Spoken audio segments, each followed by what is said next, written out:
11वें अध्याय में विश्वरूप का वर्णन। नवेद यज्ञाद नई न दानई नथा क्रियाभि न तपो विरुग्रई एवं रूपासतहम न लोके दृष्टुम दुरन्ने कुरु प्रवी। भगवान कहते हैं कि हे गुरु श्रेष्ठ, मेरे इस विश्वरूप को वही व्यक्ति जान पाता जिस पर मेरी कृपा हो। न वेद पढ़ने वाले को, न यज्ञ करने वाले को, न दान देने वाले को, और न ही अग्निहोत्र करने वाले को, और न ही उग्र तप करने वाले व्यक्ति को ये संभव है। 11वें अध्याय में भगवान के अलग अलग प्रकार के रूपों का दर्शन अर्जुन को जब हुआ तो अर्जुन के मन के अंदर एक आश्चर्य लग रहा था कि जिन परमात्मा को मैं अलग रूप में देख रहा था, आज अलग रूप में क्यों देख रहा था।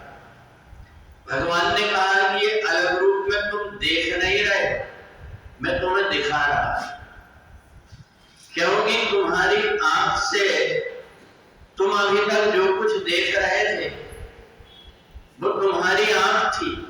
दिव्यम ददामि ते चक्षु। अभी मैंने तुम्हें जो दिख रहा है इसके लिए दिव्य चक्षु दिया। इस दिव्य चक्षु के द्वारा तुम्हें गोपनीय चीज संसार की दिखाई दे रही, जिसको जानने के लिए व्यक्ति तब करता है, जब करता है, दान देता है, यज्ञ करता है, वेद पढ़ता है, वेद मंत्रों का उच्चारण करता है। परंतु ये सबसे बढ़कर के एक और है, वो है मेरी कृपा। जब तक मेरी कृपा जीवात्मा पर नहीं होती तब तक वो कुछ भी कर ले मेरे पास नहीं पहुंच पाता। और इसलिए तुमने मेरे को मन समर्पित कर दिया है, मेरे को अपने आप को समर्पित कर दिया है, तो इसलिए अब तुम्हें कुछ करना नहीं पड़ता। अब जो कुछ भी करना है योग क्षेमम वहाम्यहम्, अब मेरे को करना शुरू होता है।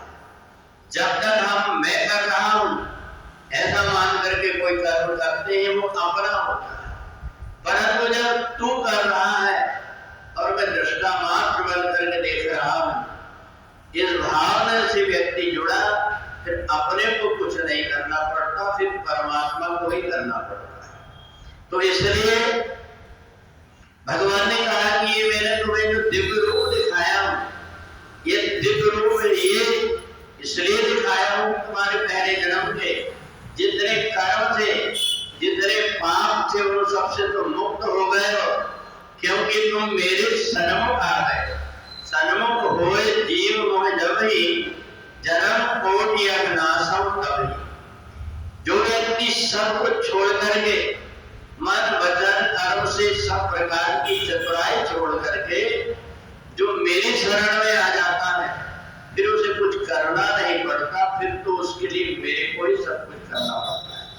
और इसलिए मैं तुम्हें ये दिखा रहा हूं कि देखो इस संसार को तुम अपने ढंग से जी रहे थे, वास्तव में संसार ये इदम खलदम ब्रह्म, ये जो कुछ भी घटनाएं घट रही थी, जो कुछ भी लीला तुम देख रहे थे, ये सब मेरे द्वारा ही किया जा रहा है।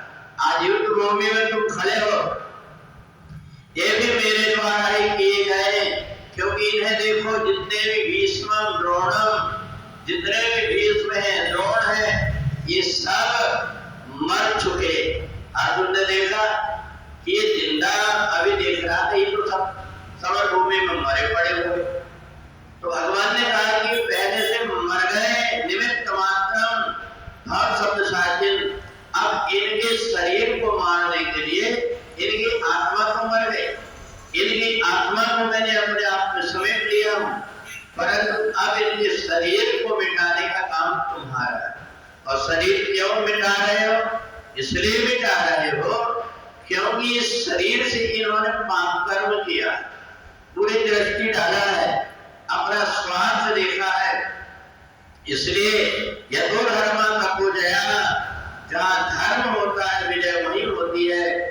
ये दिखाने के लिए ये कितने भी बड़े सूरमा हैं वीर पितामह जैसे, परंतु इन्होंने एक अबला के ऊपर विपत्ति आई उस समय जानबूझ करके अपनी आंख बंद कर लिए, इसलिए इनको हतोगा प्राप्त स्वर्गम, इनको मार करके तुम्हें स्वर्ग मिलेगा। क्यों कि एक गीत को देखो जिसने परोपकार के लिए अपने प्राण को लगा दिया था, और एक भीष्म पितामह जिसने सामर्थ्य रहते हुए भी अपनी आंख बंद कर लिया, इसलिए इनकी यही दुर्गति हो रहा है।